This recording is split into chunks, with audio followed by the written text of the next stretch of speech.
विचार विमर्श कर सकते हैं। माननीय सदस्य श्री अख्तरुल ईमान अपना कटौती प्रस्ताव प्रस्तुत करें।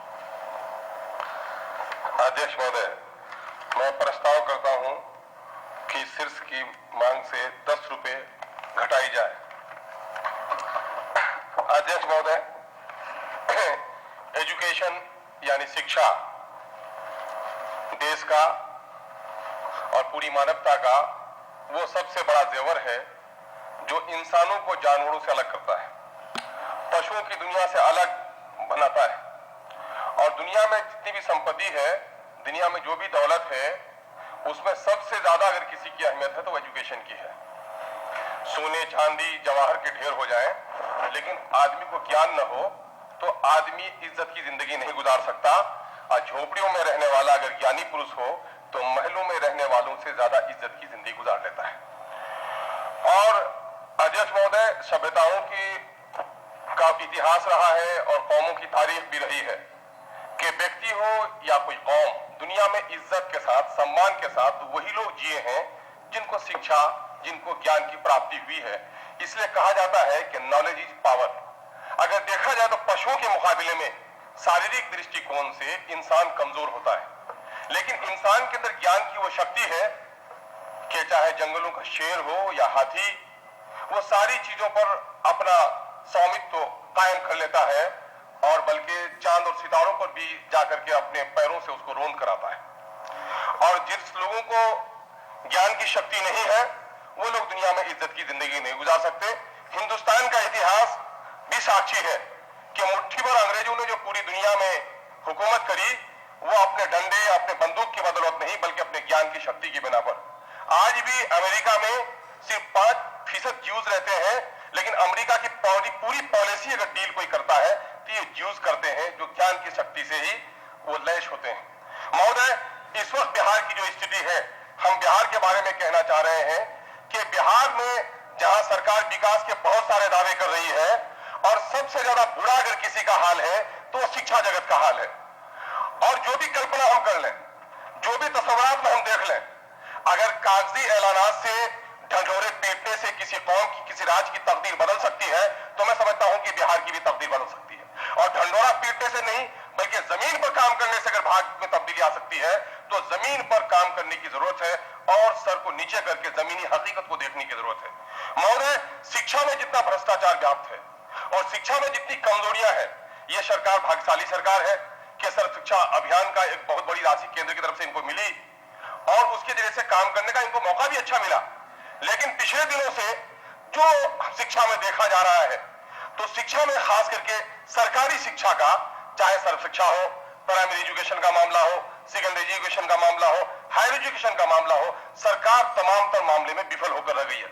सरकार ने अब तक यह समझा है कि शायद स्कूलों का भवन बना लेना और शिक्षक के नाम पर किसी कार्यकर्ता की बहाली कर लेना, यही शायद शिक्षा का अर्थ है।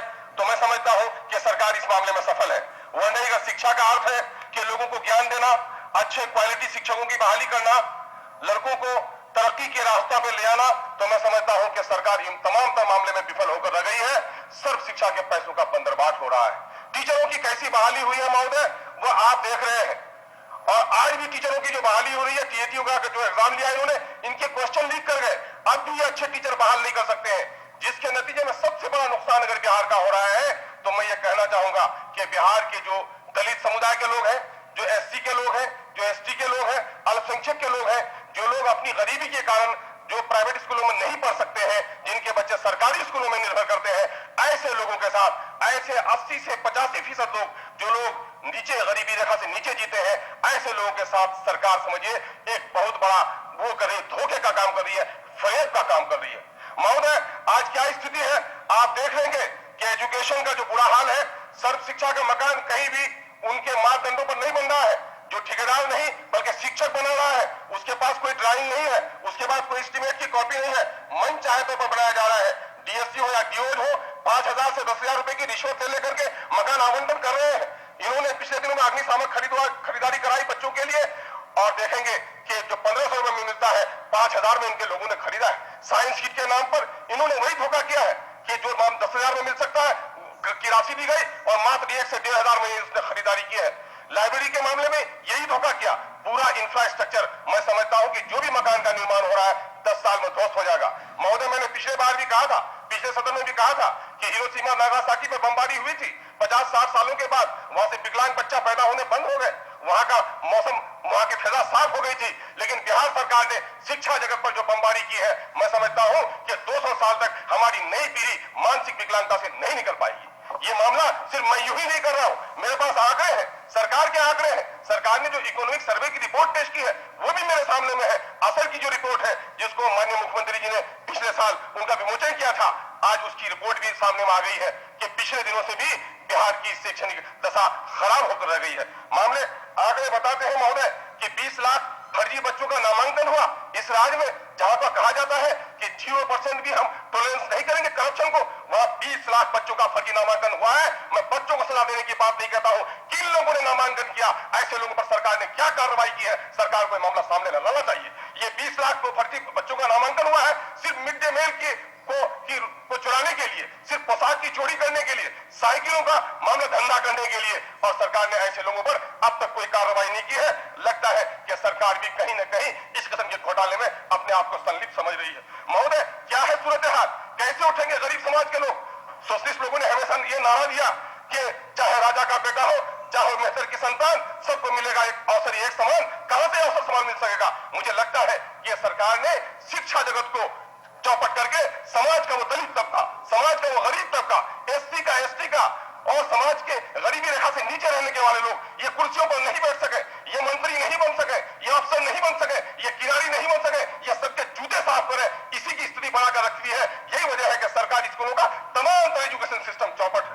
महोदय, प्राइमरी सेक्टर में क्या इनकी हैसियत है? असल 2011 की रिपोर्ट है महोदय कि क्लास 1 में 54% बच्चे ऐसे हैं जो पाठ पुस्तक का कुछ भी नहीं जानते। 30% बच्चों को अक्षर का ज्ञान नहीं है, 9% बच्चे ही शब्द का ज्ञान रखते हैं, 3% बच्चे अपनी पाठ पुस्तक को पढ़ सकते हैं। महोदय, क्लास 3 में 70% बच्चे ऐसे हैं जो वर्ग 1 की भी किताब नहीं पढ़ पाते हैं। 2010 में इसकी संख्या 56% थी, जो बढ़कर 70% हो गई है। ये सरकार कर रही है कि शिक्षा में विकास कर रहे हैं, शिक्षा में विनाश का सफर इनका जारी है। महोदय, वर्ग 5 में देख